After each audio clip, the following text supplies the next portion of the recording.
This podcast is part of the Big Heads Media Podcast Network. Go to bigheadsmedia.com for more great podcasts.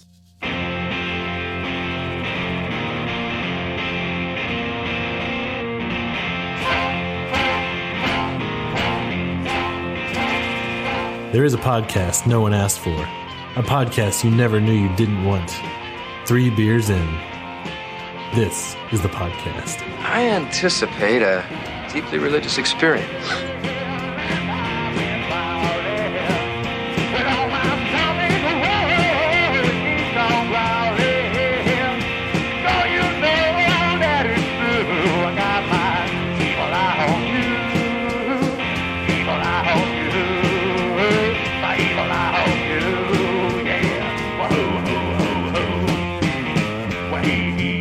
Now the party can begin. All right, let's turn it we up. got D. Here we go. D, what's going on, man? Not much. I literally just got out of the gym and rushed brag over here to about grab it. a beer. Not bragging about it. It's just like that's what I do on Sundays. When you grab a beer, what beer do you grab? Okay, so I actually grabbed Can You Dig It, and that's just because I also have tacos over here. Oh, there you go. That I know for a fact are going to pair really well with Dig It. If I didn't have tacos, that's what I mean. Like, if I'm coming here, I might as well. Like, There you go. Yeah. It's not a thing, man. It's not. Just kidding. you can do it. There's a little bit of pairings you can do. Honestly, I think people kind of over-exaggerate their pairings a lot of the time. Yeah, like this guy right here next to me. Fucking cutter. Well, like the biggest one is like, oh yeah, you should really have this IPA with this spicy curry from like whatever. No, historical- that doesn't sound good. It's like I'm sorry. You should never have the IPA because IPA. I don't know. IPA with No. spicy curry. That's just my It's preference. Like too Yeah. much. Yeah, yeah, yeah. All right Well, that there. like it goes back to the historical tradition of IPAs. Well, It's like, if you have a historical IPA, maybe. well, the thing is, it's like totally wrong. Like Yeah. the way those IPAs tasted back then, and like what curry tasted like back then, it's all different now, and like the carbonation levels were all different. Like, just don't do it. Yeah. yeah. Just, Unless Fourth All right. Tap does a historic so right now you. IPA Okay. with historic curry. I could make a historic curry if I got all the right spices and I worked really hard at it. But I'm not going to try that. All right. So you have tacos, so you're drinking the Can You Dig It Amber. There you go. Normally, just any given day, go-to beer from your tap. What we have on the wall right now, it would be Color Out of Space. There you You go. and John both. Yeah. All right. It's very good. We just very had nice, that. It's yeah. very nice. We I really also appreciate we that. also didn't ask John what his favorite macro is. Yeah, he had to bow out, but I'll tell you, it's Miller Lite. Back in the day, we used to drink a lot of Miller Lite at parties, honestly. Yeah. For me, it'd probably be a Coors Light if I had to drink There it. you go. Coors Light. There Coors you go. Light, not Coors Yeah. Banquet? No, Not Coors the Light. Banquet beer? You can't Think- find that everywhere, No, man. Of the three, though, of the three like light majors, Coors Light, Yeah, I Coors would, Light. yeah, I would I'm go. on board with that. Yeah, you drink it faster because the opening's bigger, right? You drink it faster 'cause it's basically water, man. You just chug it, man. When the mountains are blue. When the Yeah, mountains are blue. exactly. There When you it's go. ice cold, it's like Yeah, it goes down because easy. cold kills all flavor, so it's easier to drink, right? Okay. Non-fourth tap microbrewery or Craft beer. independent brewery beer. It varies by style, right? So, what style you gravitate towards? Me personally, I do. Yeah, personally, man. Dry. Not dry- fourth tap. Me, yes. Super not or nothing. Yeah, super not enough else. No, I drink stouts more than anything. There you go. Stouts. Okay. Yeah. Nice. And I prefer dry Irish stouts or Yeah. ABV stouts. I'll do foreign extra stouts as well. And they're hard to find these days. It's Yeah. just They not really a are. popular style. So whenever I see one on the menu, I'll just grab it. And I'll be honest too, sometimes I'm at like a craft beer bar and I've like looked at all the beers and I'm like, man, I've had all these. I'll have a Guinness, Yeah. straight up. Nice. It's delicious. Oh, Guinness it's is a so solid good. standby. Yeah, we had a We stout. should have brought our stout. I've really wanted to do a tropical stout just because you don't see them around a lot. So. Yeah, no, it's like really rare. Like I Yeah. think the only place you can get it, honestly, is like at Specs. I think they have like, is it Dragon? It's not Dragon's Milk. It's like one of the ones. So like an Omegang or. Yeah, yeah, no, it's like not. It's like it's a Jamaican brewery actually. Oh, is it? Okay. Yeah, that's the one I always remember. I That always makes see the sense Specs. if Yeah. it's like a. So yeah, that styles that you don't see a lot. Like we were talking about earlier with John, is like you don't see a lot of wee heavies. You definitely don't see the Groots on Gruit. menus. See, I don't think I've ever do seen you say Gruit. Groot or Gruit? I call it a gruit, but Okay, I don't know if good. that's right or not. I could be totally wrong. See, I don't know. I don't know either. He's like, so. I just love it. Well, I'm sure John went over the history of that beer, like Sun Eater in particular. All right, so he gave you the a rundown. little bit. Yeah, I'm sure he did. Yeah. All right. I don't know if he went over the original purpose. So originally, I'll tell you. So Sun Eater is my recipe. I'll tell you what really happened. So yeah, at the time there were a lot of breweries that were doing like Texas IPA, Texas Pale Ale, Texas this, Texas that.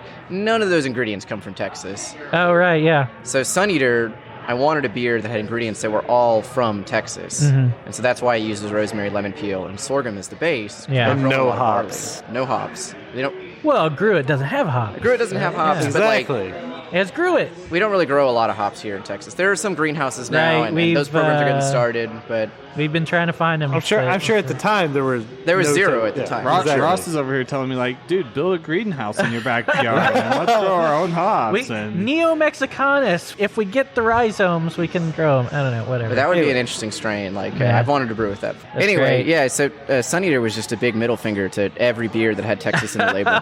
That's what it was. He did not say know what? that. Yeah, he's going to be a bit more That's, polite about it. but We got to save. That's our new closer. On the end of our- every episode. After that comment, I now have to completely retract my rant on our Can You Dig It episode. There you go. Okay. Completely retract. Okay. That is inspired right there. So inspired. Yes. It is. It is completely inspired.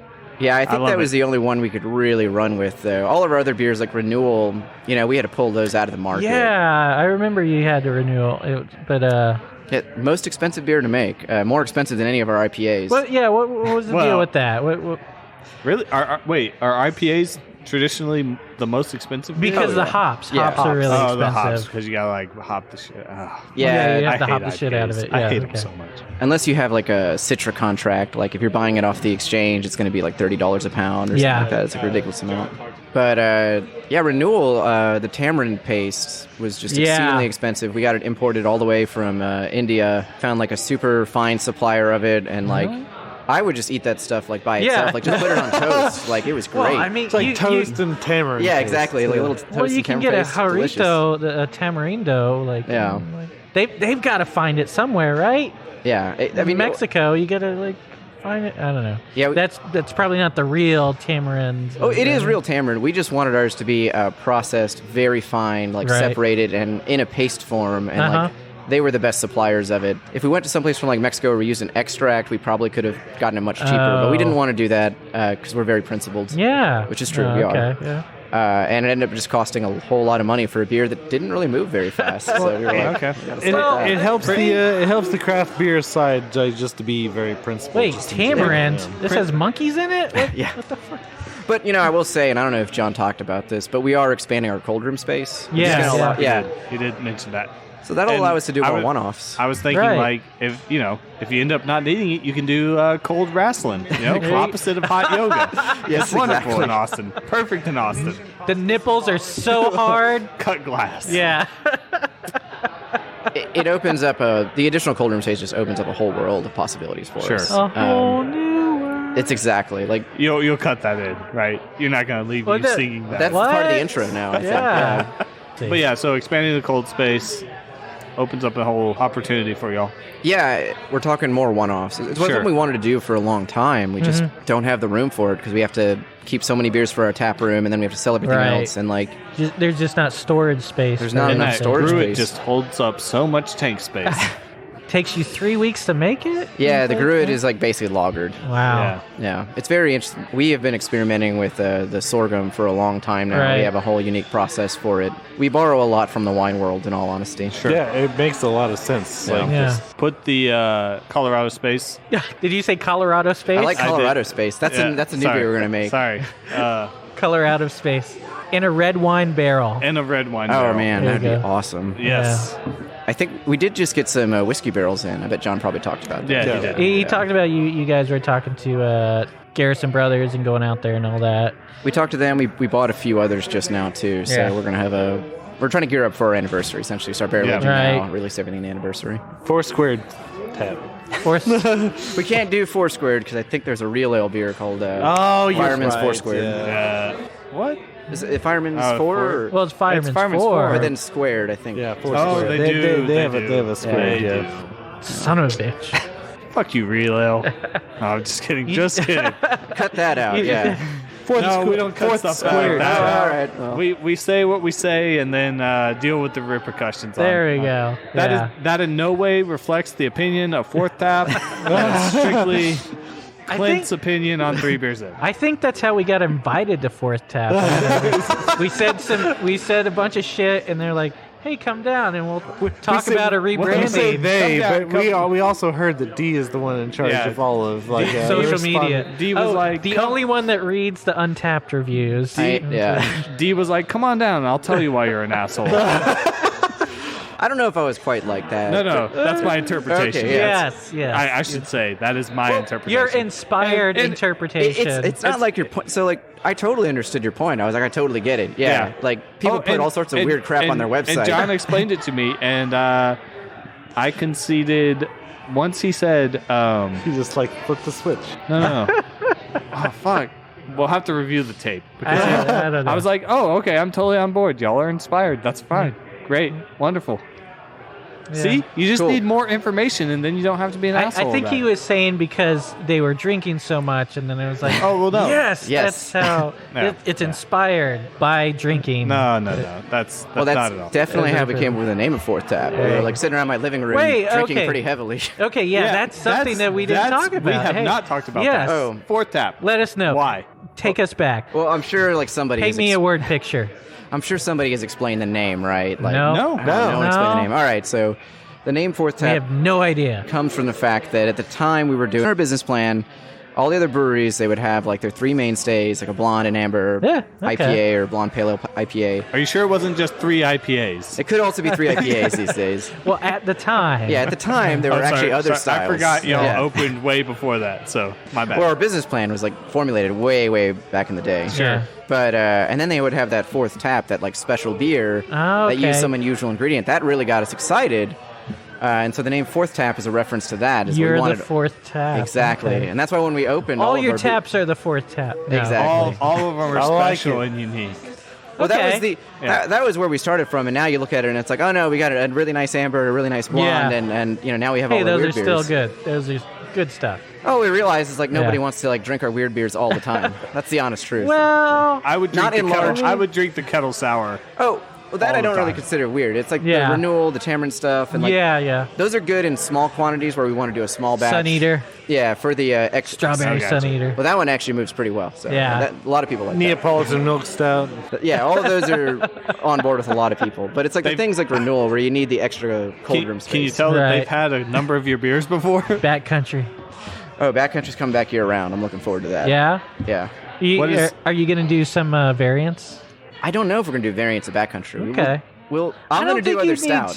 But yeah, I'm just going to do other stouts. I mean, you have your Super Knot for all the weird stuff. Exactly. And then you have your Backcountry for your coffee stout. Yeah. Backcountry is a solid coffee stout. Super Knot for the variants on the Imperial stouts. And then I'll probably just do 1 or 2 other stouts throughout the year. Like just a dry Irish stout. I want to get it out at some point this next year. A small batch of it. And then maybe something else. We'll have to see. I'd actually love to do an English porter. I think that'd be great. Nice. Or like an English brown, like something like that. Brown. You don't see a lot of browns. Patent pending, but we need to start a beer line that's just like, let's make it weird, and then some random ass variant. Yeah. Patent pending, though. Patent pending. Okay. Every brewery just like, that's what they're going for?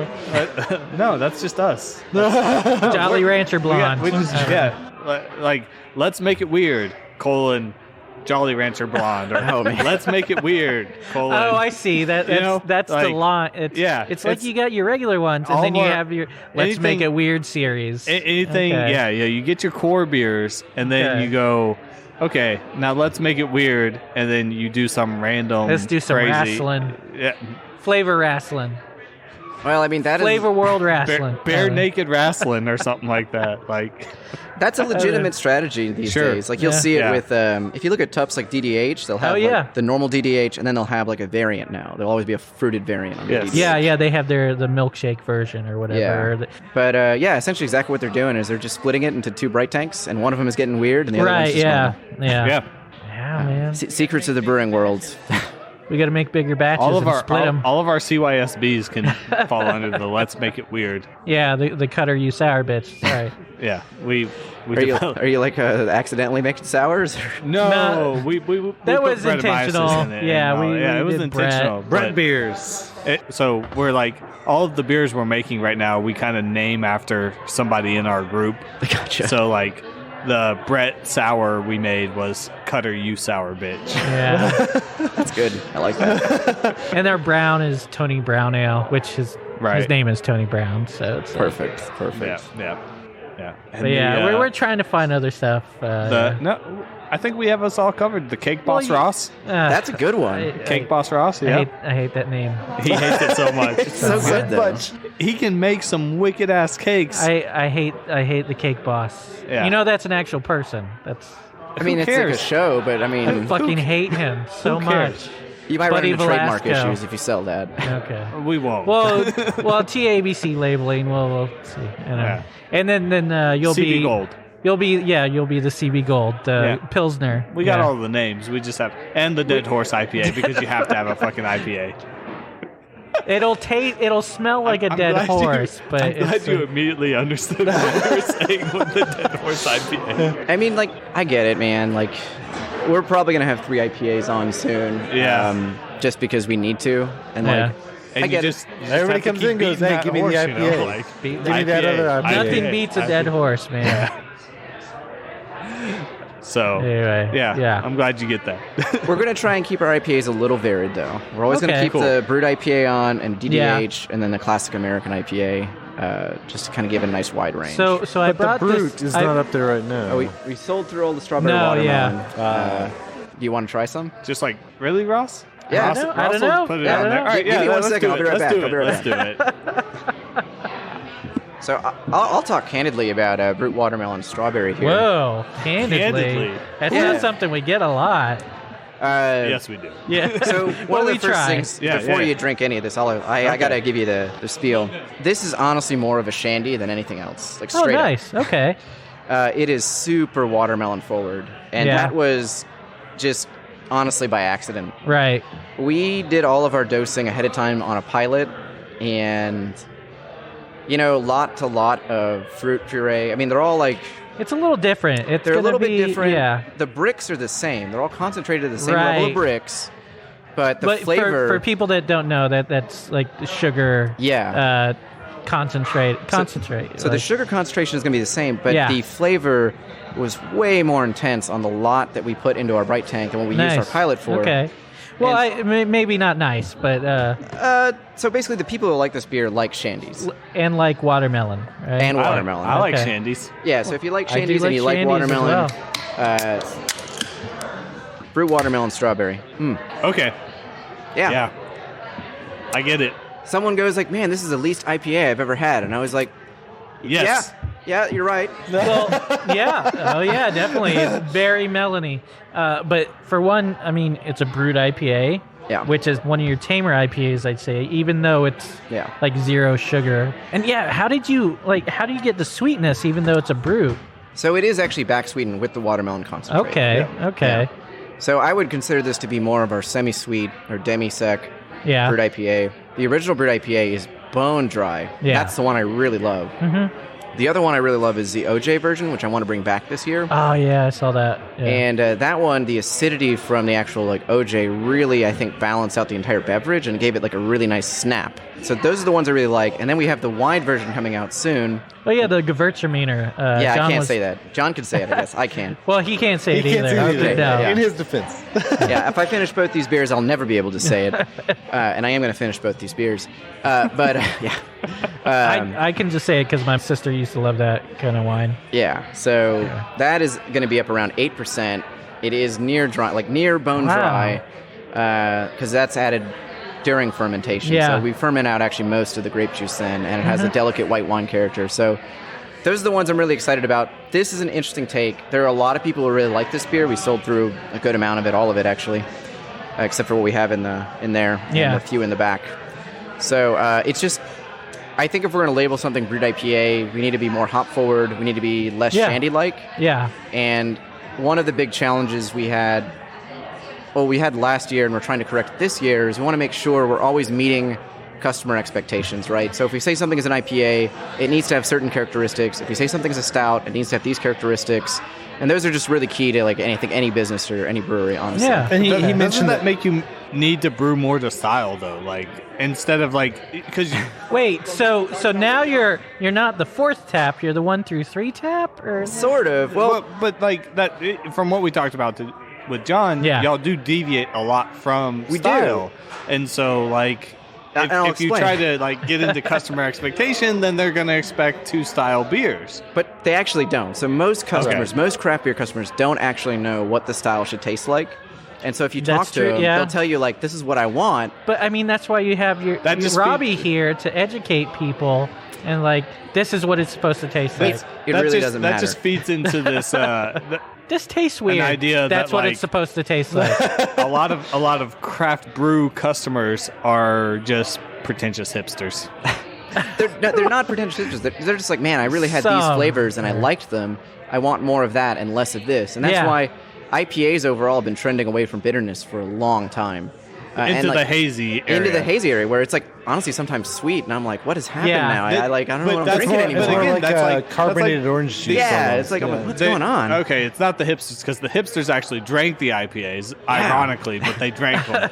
Now it's like all these people who want to be the like craft beer drinker, but they really hate IPAs. So you have to make it sweet so they can actually say, well, I drink IPAs, I'm cool.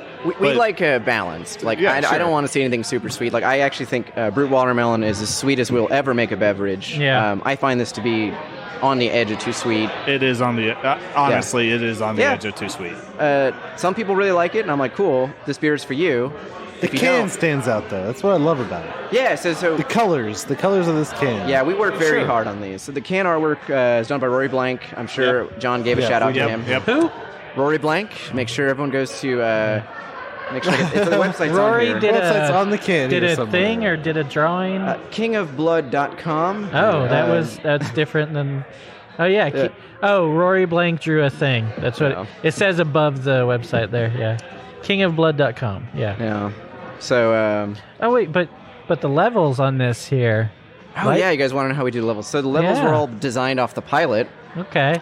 And then you remember, so this is not accurate. Not accurate. Yeah.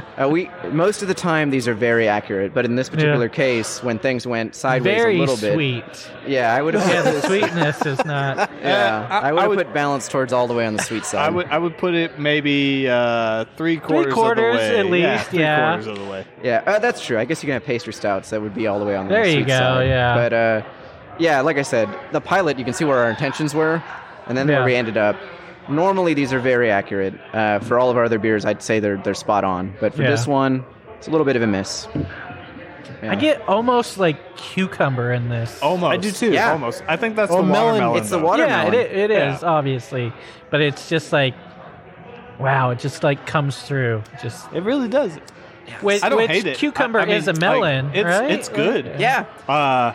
I couldn't drink 3, probably. Yeah. But like, I don't know about the strawberry. But you're definitely going to drink this one. I'm going to drink this one. If someone handed me this at a party, I'd drink it again. Yeah. If this was all they had at a party, if you go into that Coors Light run, I would probably go get some Miller High Life or something. You ain't living the high life. You know, like, cut that sweetness back. No, a little it's bit. totally understandable. Yeah. We actually do a blend of this with Vitality, and a lot of people like that version. Would be good. Yeah, when we had this on draft, we were blending with Vitality, and I think they would call it a Brutality. That's what it's there called. You Brutality. go. Yeah. I would right. just. Yeah. I've also heard the Evil Robot, which is this. Yes. The Evil Robot's another blend if you want to increase the hoppiness. So I like that version as well. That would probably be pretty good. Yeah, it cuts through the sweetness. Yeah, there you go.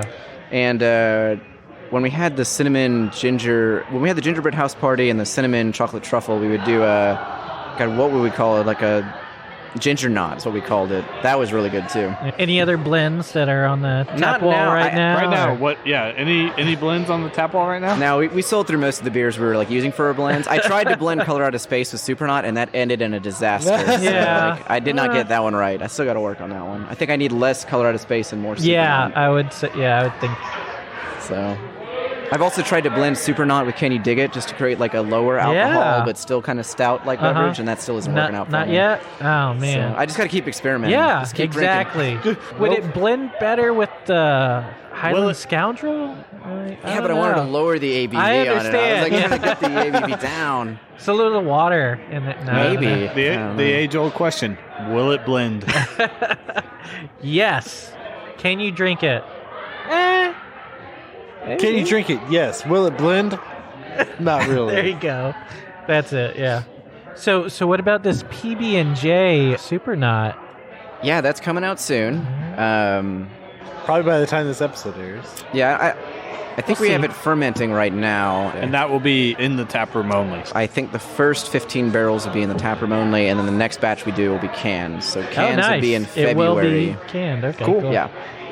Very cool. Look for those cans. Might be able to pair them with some macarons. But if you're a real beer drinker, you'll get down here and try it in-house. Yeah, we can tell Crowlers to go now. Crowlers. There you go. Get your Crowlers filled. Or Growlers, whatever you want. There you go. But you have to drink a beer before you can get one. Yeah, that's the law, actually. That's the law. It's actually... I wish. That's what we told John. We discussed that with taping tickets to the exactly. Like, oh, I can't fill your Crowler, man, unless you chug this entire beer. Sorry. Also, it's going to be $6 for the beer. And we got Running Man coming out too, which I'm excited about. Nice. So that's our local hazy IPA. I've noticed a lot of other breweries recently started releasing theirs. Yeah, everybody's doing that. I've seen a couple of those. Yeah. Just wanted to say I worked on the pilot last year, so we were ahead of that curve. We just can't ever bring anything production fast enough.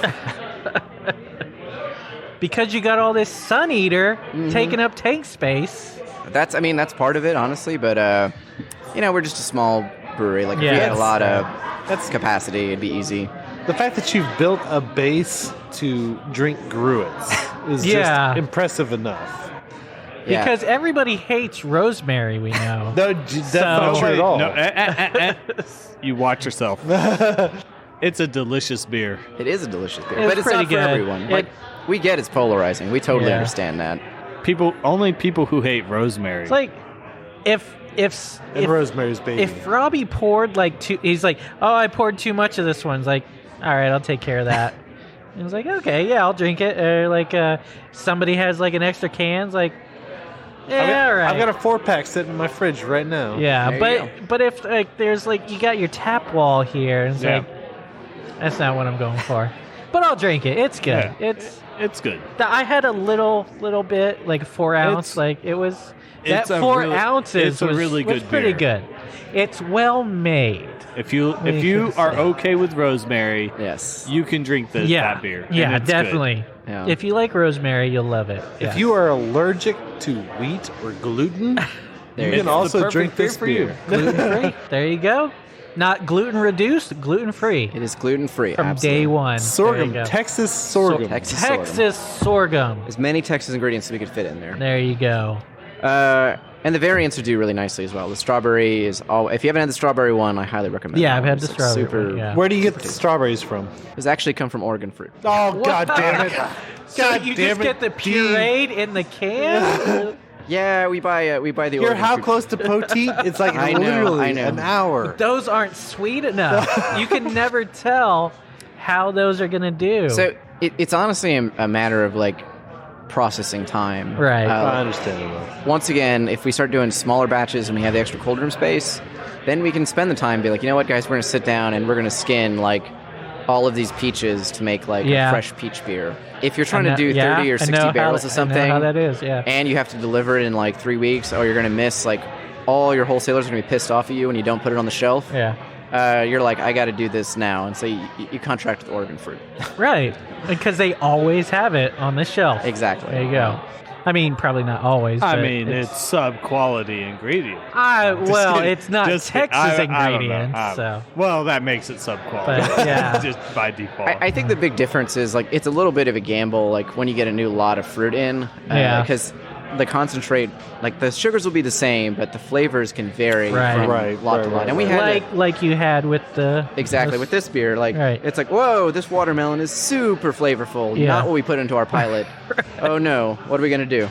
and you can't do anything at that point. You're like, right. Where did you get the We got to watermelon use it. from? We got to. The watermelon came from a supplier in Florida. I'd have to get their name. Oh, hey, if we could only ask D what hops they used in this batch of... in the Vitality plus two, or plus 2 Vitality.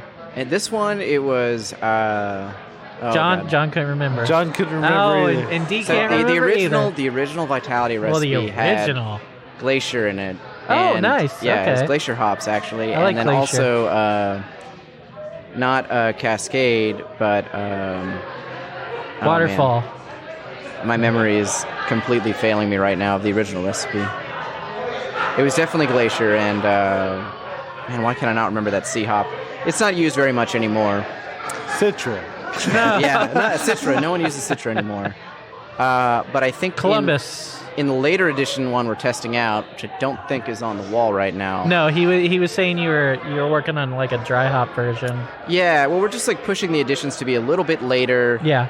The bitterness should be the same, but it should have just a subtle amount more of like a floral character, a little bit more of a hoppy character. Same IBUs. Same which IBUs. Doesn't matter. Yeah, but- it's going to be like just a subtle shift where people like drink it all the time will probably notice it maybe a little bit. So all you want to do is alienate your current customers. Yeah, exactly. And Have you looked at Maybe the can? get I mean, new look at this logo. Like it looks like an alien. Yeah, It does, we're just like yeah. trying to give as many people as we can the middle finger. There you Like, go. screw you for drinking this beer. No, I'm glad you like it. yeah. Fuck you yeah, next fuck time. Fuck you, man. I'm going to change it up just because of you. No, Too many of y'all are drinking this beer. Time for time a to change. change that. I'm making too many sales on this. We got There to you change go. these numbers around. No, we're just always trying to tweak our beers. Make Right, it better. yeah, we think yeah. it would taste a little bit better this you always want to get it to be perfect, right? Yeah. We'll look at the numbers. If we're like, oh man, sales did not pick up and they went the other direction, like reverse, abort, Yeah. don't do that. So the version that's on the wall right now, though, has what We hops? don't know. We don't. Crystal. Crystal. There There you we go. Finally remembered. That's crystal, Crystal hops? and Glacier, or No more just Glacier. Crystal? It's just Crystal and like I think a little bit of Willamette in there. Willamette. Yeah. Oh, is that how we pronounce it? Willamette. It's Sorry. Willamette, damn it. Sorry, guys. Sorry. He was very insistent that it was Willamette. He's probably right. On a really early episode. They do. I work in a liquor store. We do a lot of wine. Again, you're A telling lot of everybody. I people believe are. you, but also I'm lazy now and I don't care anymore. I'm But like, it's Willamette. Well, it's Damn the it. Willamette Valley, right? Yeah. Willamette I Valley. don't know. I think you're absolutely right. It but looks like Willamette. I Yeah. don't know. Oh yeah, it definitely Will looks Arnett like it. I'm not. Will Arnett. Will hops. Arnett. Beads. We thought night swimming would be fun, but the current was too strong. I don't know if I want to drink that beer. First try. Yeah, about the only thing unusual with our hop profiles is we put a lot of nugget in our Really? IPAs. Yeah, actually, so nugget, if you use That it makes sense. as a Yeah. Whirlpool edition, is not piney. It actually will lend itself to creating more of a fruit characteristic. Right. So, Like Try- a mosaic. yeah, Like if you don't use it in the boil, it tastes good. yes. So Yeah. Mosaic and Simcoe, like Simcoe, I think boiled as an early edition is not the most flavorful. Yeah. And I don't really like it as a dry hop in large quantities. Like if you use a little bit, it's going to be okay. But in large quantities, I find it does get a cattiness to it. Yeah. But But some people like that cat piss. yeah, I don't like those people. Sorry if any of you guys are into that cat piss thing. But I think a Love little it. bit in the Whirlpool Love and a it. little bit in a dry hop is probably going to be okay. But Yeah. for Nugget, I think a little bit of a Whirlpool addition can go a long way. Yeah. So Okay. that's about the only unusual thing I think we're probably doing. That's cool. That's Okay. how Cutter gets high, you know, that cat piss high. You just, He loves cats. He's You're not high unless your cat piss high. South Dang. Park reference, man. I do remember that episode. I was also thinking of Gen Kim right now. I don't know if you guys are familiar with that. No one knows Gen Kim? That's like a really old internet meme about fermenting sewage and then like huffing sewage gas. Oh. Nope. I know of it. I didn't know it was a meme. Yeah, they like. I don't know where the show's going now. We're in a weird territory. I'm not even 3 beers in, guys. I'm like not even 2. This happens. We take you places. We Yeah. never said there were places you want to We'll go. There you go. Let's back away from the Gen Kim. I don't want to expose my age and also teach kids how to get high off sewage gas. Well, you see, kids, what you want to do is... So, I'll flip this on you guys. I'm going to ask you guys a question. Uh-oh. Damn, D. We ask the questions on this podcast. Fifth Element? We want to talk about the Fifth Element. Here, guys. That's the last question. That's the last question of the podcast. John escaped without answering it. So I'll have to answer for John then. I'll give John's answer since he's not here. But let me ask you, what craft beer trend are you looking forward to most in 2020? More sours. More sours? From this guy. More sours. I'd love to see more sours. Or more gozas. I mean, they're kind of the sours. Yeah. I would like to see more gozas. Since we did our goza episode, I don't know. It was like I had no idea what a goza was. It was a salt and beer, and it's like, no, I don't want that. And I had one, and it's just like, all right, I like gozas now. It's a little like Gatorade, honestly. It is. Yeah, I can see that. I can see it. We've talked about that. This is the Gatorade of beers. Yeah. Yep. I don't know if that's a trend, but I know 903 has several that they've put out this year. What about you, Cutter? You're gonna hate me for it, but I'm all about the Hoppy Barber IPA. Rouge. You must, yeah. What? The what? Barber Rouge hop. Barber Rouge hops. Oh, it's the a hops. French hop. Yeah. I've been seeing it more lately since you've pointed it out. And what? Yeah. What do they put it Every in? time, IPAs typically. DDH. We don't 13. need more fucking IPAs, guys. But It's a showcase for the hop. You don't want to. You're a showcase for the hop. I am. Yeah. The Barber Rouge hop, I'm all about. I'm all about it. I was able to find I've had 4 ounces, and it's like I don't know what to do with it, but I want to put it in something. I've had 2 beers with it, and Yeah. I'm all about those 2 beers right now. It's like red currant, strawberry, raspberry, just like red fruit, just like hit you in the face, just like bam. They lend It's like, themselves to hazy IPAs. I know the Tups DDH 13. We cracked it open, we poured it out, and it was just like the room filled with strawberries. It was delicious. I loved it. Not saying like Fourth Tap does much better beers though. Really, it's in my opinion. Other breweries can do good beers, guys. No, not on this podcast. Fourth Tap is not on this episode. Fourth Tap is open when others aren't. So Fourth Tap is open when others aren't. But no, that's true. That's one of our taglines. But the Barber Rouge hop. We'll see you at the end of the night. Over. Yeah, after 10 p.m. everybody else is closed. Come on over. Mondays? Yeah, we're open. But no, the Barber Rouge hop. That red fruit, I would really like to see that in more beers. Fantastic. It's like I think I want to do a blonde with yes, like a strawberry blonde sort of thing. Yeah, the way that sounds. Hey, patent pending. I mean, I might copy that idea. I'm not saying we won't. That's fine. We are trying to get a higher. Well, if you can get a whole lot of Barber Rouge, yeah, that's fine. Probably that's not. I can tell you that's going to go. I'll look at the price and be like, we can't afford that. That's not going to happen. That'll happen once. They're harder to find than New Zealand hops, and more expensive. So it's going to be a while before we utilize this hop. It's going to need a bigger crop, is my guess. just up the price, you know. I would pay more for a Barber Rouge beer. Really? See, once again, not like, $20. No, It's like $8. We really focus on the consumers that come into our tap room, and I can't imagine them like wanting to pay $12 for like a pint of some beer. Until they've had it, they're like, I can't imagine not paying $12 for this. You know what? I'll do a small pilot. I'll do a small pilot and see if I can charge $9 for a 10-ounce pour. Sometimes you have to establish the market. Okay, that's true. That's true. That's what we did with Sun Eater. But like, that was a lot of work, and I don't know if I want to do that again. That's always an uphill struggle. I've already done this once. Yeah. Oh man. Well, that's really interesting. So what I heard was like sours and more experimental hops. So definitely on track to use more experimental hops. Pretty much, yeah. And we're trying to keep the sour around year-round. There'll be dips where it's unavailable. Also, that has become a real big thing the last. Yeah. Pickle. Pickle. Yeah. No, I'm not doing it. No. There's one.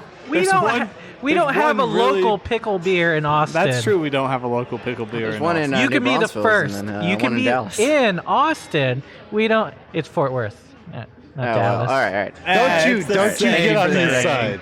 Don't you do that. You know it's the same thing. I mean, Redbud, the cucumber beer is basically pickles. Oh, yeah. Weak ass pickles. My wife drank it and she She said it tastes like pickles. It tastes like pickles. It's like pickles. I don't know what kind of pickles you're buying, but It's not Vlasic. Vlasic. That's not Vlasic. It's definitely not Mount Olive. I'll tell you that much right now. Anyway. Yeah. Okay. So you know. Yeah. Well, we've got 2 questions. Sorry. You can ask as many questions as you want. What? I mean, well, yeah, we've got 22 more hours of tape here.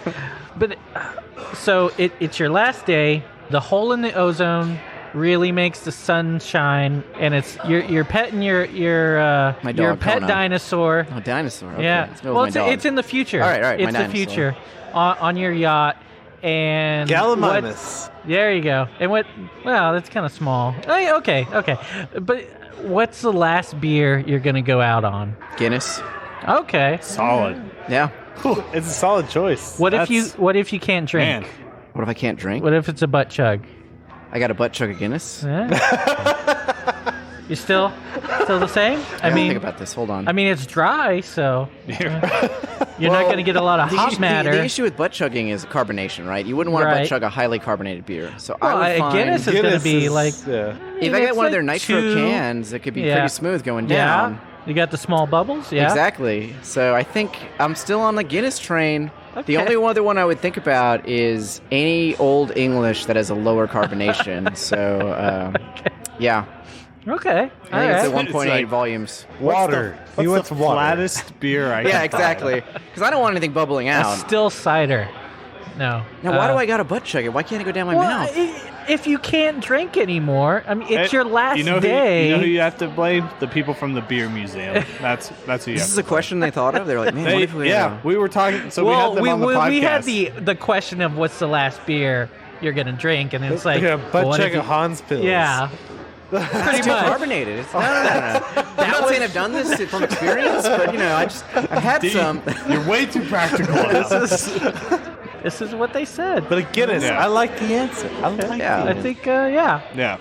That sounds soothing almost. Deathbed beer for me is always the old Rasputin. Oh, that's a good one, too. Because it tastes like death. So it prepares me for the after. It's like you leave it nice and warm. You'll feel nice. What I imagine death will taste like is that. I love it, but at the same time, it's like that is dark. Tobacco and old darkness. Old hair. It just envelops you. So what are you guys drinking at the very end? Converter Kolsch. Converter Kolsch? I'm going out on a Converter Kolsch. Maybe a Doppelblur. Oh yeah. Yeah. Be good. Local guys. So. Yeah. I'm going West Coast. I know. Yeah, we know. I'm going local. Fuck you, Cutter. Always ride or die. But then the most important question, Clint, you want to phrase this one? Yeah. You phrase it better than I do because I'm weighted. Here we go. Fifth element. All right. Is it a good movie or a bad movie that is fun to watch? Take your time. Take your time. Really think. Well, first, I'm going to put on my John Stecker hat, which is do him first. John Stecker has terrible. Since he's not here, John Stecker has terrible taste in film. He loves all of the new Star Wars, even though they're awful movies. He just was telling us about some new Nick Cage movie and talking about how good we did call him a sheep earlier. Yeah, we did do that. So I will say Color Out of Space, the Nick Cage film, is not a very good film, but if you love watching Nick Cage be Nick Cage, it's perfect for you. See, that's what I was thinking, and he was like, no. That's what you get with every Nick Cage film. Like, it's just Nick Cage being Nick Cage. Yeah. Color Out of Space is a great Lovecraft story, right? But the film is not good. It's just Nick Cage being Nick Cage, which is a wonderful thing to watch. Like but it's Mandy. Not, yeah, it's exactly. Like Mandy. Well, he said it's the same director, but it's just like, just him being... Yes. Yeah. So if you want to watch more of that, yes. It's really hard to describe Mandy, but it's just like Nick Cage being Nick Cage. It's just like then not talking and then killing a lot of people. You just have to be like Nick covered Cage. in blood, like most of the time. You just have to be like Nick Cage is in it, and people will be like, "Oh, okay, I know what that movie is." Yeah. So. I think John Stecker would say Fifth Element is a great film. Movie? Yeah. Oh, yeah. So that's John's answer. It would be better if it had Nick Cage in it? I think John would think that. Yeah, I think he would. It's great that John's not here. I can say whatever I want. It's great. Nick Cage instead of Mila Jovovich. Like, I think that no. Nick Cage dressing like Mila Jovovich. I mean, honestly, would be perfect. Bruce Willis, Nick Cage at that point in time. I would watch that. I would watch it too. Yeah. And then in terms of my opinion, I would also go with it's a really good film. Honestly. Yes. That's two. That's two. Clint, you should. And a middle finger for you. You get one of those fingers. There you go. There's certainly elements that are like very cheesy, but I think they are aware of that fact. And there's still a lot of elements of the story that, for the time, were really well done. And then also a lot of the candid effects. I'm a big film buff, so a lot of the candid effects are also really good. Right. So I'm just going to go with it's a good movie. D, look me in the eye. You haven't looked me in the eye yet. I'm sorry, it's not a good. I'm sorry, it's not your film. So most places they have their 4 elements, and then their 5th element is the crazy one. And then so this is the 5th element. This is the 5th tap, if you will. Yeah, this is the 5th tap. Man, I can't wait till we start doing 5th tap beers. Even like way above. The 5th tap is love, guys. There you go. Yes. Not Lovecraft, though. Not Lovecraft. No, the 5th tap for us is going to be Lovecraft. There you go. Lovecraft. We had to back away from a lot of our Lovecraft references because they were just like too esoteric, and we were like, we got to get our heads out of our asses. Like, nobody gets any of our references anymore. Just reference Alone in the Dark. Anyway, but we hit all the important questions. I think we did. Fifth element being it's just like D's been asking questions. D, do you have any more questions for us? Yeah. What do you guys think about the hard seltzer craze? I mean, I love talking about this. No. Stop trying to make hard seltzer. I had to just. I'm making a hard seltzer John right now. John is saying you guys are trying to make it work. Make it's gonna happen sometime. Don't say that. Just put your Brut on. Just do that. All right. Well, this episode just got canceled. Let me tell you what happened with hard seltzer. Here we go. Household. Here we go. My mother-in-law bought like a fucking 24-pack or 12-pack or whatever the hell she bought. Yeah. And just left it in my fridge. It sat there for like 4 months, and finally I was able to pawn it off on somebody. You go to some party and you surreptitiously like leave it in their fridge and walk away. My friend was like, "That's hey, what we do at Clint's house." My friend was like, "Didn't I leave some White Claw in your fridge? Can I get that?" And I was like, "Absolutely." Yeah. My mother-in-law bought Truly, so I Truly, just put the White Claw into the Truly pack and was like, "You take all of this. Yeah. Thank you. Get this the fuck out of my fridge." I was gonna drink it while we were brewing, but then Clint was like, "I can't brew with you, if you're gonna drink that." If you're gonna drink hard seltzer, I'm not brewing with you. I was just trying to get it out of the fridge. So honestly, I have yet to have a hard seltzer that I've actually enjoyed the flavor. Yeah, right. Yeah. And so, like, my challenge is like, well, a lot of people like hard seltzer, but I want to make one that actually tastes good, flavorful. Yeah. So my initial answer to the hard seltzer was the Running Man. I was like, I can make a 100-calorie, low-cal hazy IPA that's going to be flavorful. There you go. And, like, you can drink a bunch of it. It's also only 100 calories. But on top of that, we still want to do a hard seltzer. Like I said, I've done through 2 pilots. I dumped both of them because any amount of alcohol in that thin of a body is going to be very noticeable. Yeah. And so I think they all kind of taste... You have to mask it with a lot of fruit. They all just taste like really kind of gross to me. Yeah. So I'm trying to ride a line where I'm like, this tastes good. Right? I haven't reached it yet, but we will at some point this year. There's no malt flavor in them. That's all you need to fucking do. The recipe is literally corn sugar sorghum. Corn syrup. Oh, yeah. That's how you make a seltzer. Yeah. Wait, try some sorghum instead, and then... Call it Sun Eater, and man, we're on a roll.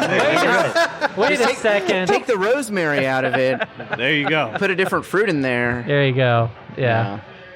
It's a hard seltzer Gruit. Hard seltzer Gruit, exactly. Yeah. Turn it from Sun Eater to Sunbather or something like that. Well, there was going to be a red Sun Eater at some point, which is, I think, a raspberry flavored please. Superman reference. Sun Eater is a Superman reference, but Red Sun Eater is another Superman reference. Well, yeah. But it's not Lovecraft. So. No. It's not. Well, like a lot of our stuff is not Lovecraft. Nerd! There's a lot of nerd stuff on there. What? +2 vitality is nerd? A little bit. Actually, we had huge debates about that name. The full name is +2 vitality, -1 charisma. Yeah. Shouldn't it be -1 wisdom? Should be minus wisdom, I think. It should be or minus wisdom. Well, wait, wisdom actually makes more sense. Does charisma go? Wisdom makes a lot more sense. You gain charisma on alcohol. Honestly, it should be +2 charisma, -1 wisdom. Exactly. You're going to make bad decisions by the end of the night, I promise. Yeah. That's the tagline for the beer. There. That's a long tagline. Folks. Let's shorten it to dumb shit happens or something like dumb that. shit occurs if you drink too much of this. Please drink responsibly. Yes. Fourth Tap loves you. You rolled 5. That's it right there. You rolled a 5. Yeah. You rolled a 5. You fumbled. No. There you go. All right. Yeah. I think that's it. Let's wrap it. We can talk to D forever, but we really could, we but probably shouldn't. Yeah. Yeah. Okay. So thanks everybody for listening. Check out Fourth Tap. Come out here, try their beers, try the stuff that you can't get on the shelves. That's right. They're open late. We will always be your last stop. There you I go. promise. They're open on Monday. If you want to talk to the guys from Austin Beer Works, they'll be here. That's true. Yeah. If you come by after 10, you can find the guys from ABW. They'll be here from 10:30 to midnight. Check out Robbie's Instagram page. He loves to tell people about it. He doesn't post anything on there. But yeah, like us, follow us, subscribe wherever you got this podcast. And this has been Ross. This has been D from Fourth Tap. This is Clint. Oh my fucking God. I'm feeling bitter already. Clint. Yeah, you should. Gonna leave it in. No. This is Clint. This is Cutter. And this is the podcast. This is the podcast. Said it too fast, man. I'm sorry. No.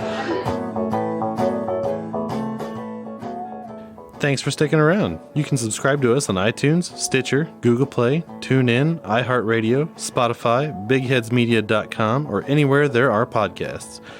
If you like what you heard, rate and review us on iTunes. Check out our Patreon. Find it at patreon.com/3beersinpodcast. Check out all of our awards. You can give as little as $1 a month to help us keep doing what we're doing. It really helps out, and we'll give you a thank you on the show. Or for a little more, you can remain anonymous. Like us on Facebook. Follow us on Instagram and Twitter at 3beersinpodcast. Check out our website, 3beersinpodcast.com. You can find information about us and the show along with the links to all of our episodes and our really cool merchandise. While you're on our site, you can tell us what you like, what you don't like. If you don't like us, then why the hell are you still here? You should have turned us off long ago. But if you're just going to listen to us anyway, you should probably subscribe too. And if you'd like a transcript of our podcast, write down everything that we just said. That is inspired. It's inspired by drinking.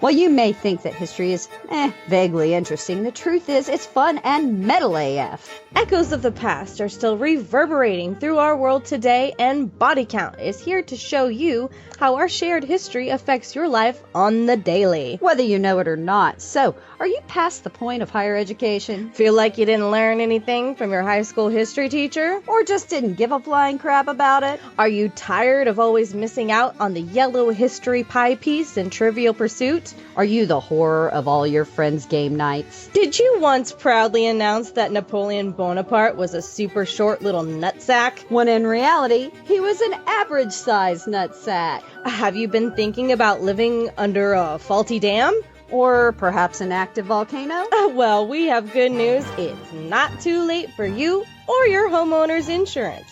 Come on over and listen to Body Count, the podcast that explores death and disaster through the ages with only one rule. Someone, or usually a lot of someones, dies! Because history doesn't repeat itself, it rhymes. A proud member of the MSE Podcast Network.